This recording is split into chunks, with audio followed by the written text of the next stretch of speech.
నమస్కారం. ఈరోజు నేను కోతుల గురించి చెప్పబోతున్నాను.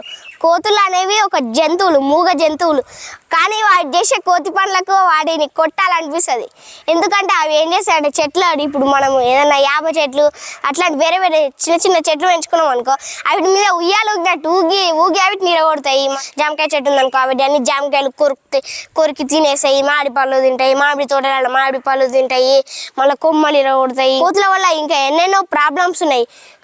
కోతులు కరుస్తాయి, ఇట్లా మనుషులు పోతే కరుస్తాయి. మళ్ళీ కూరగాయల చెట్లు పెంచుకోరు అనుకో ఇంట్లల్లో, వీటిని కొరుక్కో తింటుంది. యాపిల్ టమాటా పెంచుకో టమాటాలు తింటుంది. ఇంట్లో బయట కూర్చొని అన్నం తింటున్నాం అనుకో గిన్నె ఎత్తుకొని పోతుంది.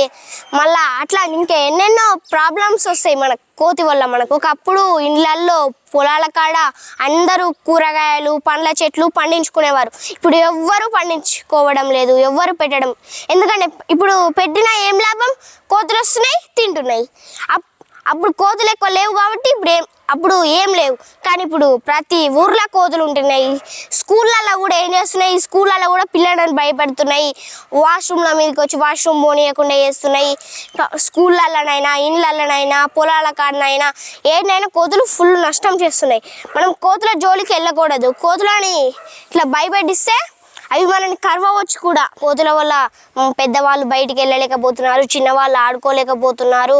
రేకులిల్లు పెంకటిల్లు రెండింటిని అవి పెంకలింట్లనేమో పెంకలని అక్కడ పెంకలను తీసేస్తున్నాయి. మళ్ళా రేకులింట్లలోనేమో దుంకి రేకులు పగల కొడుతున్నాయి.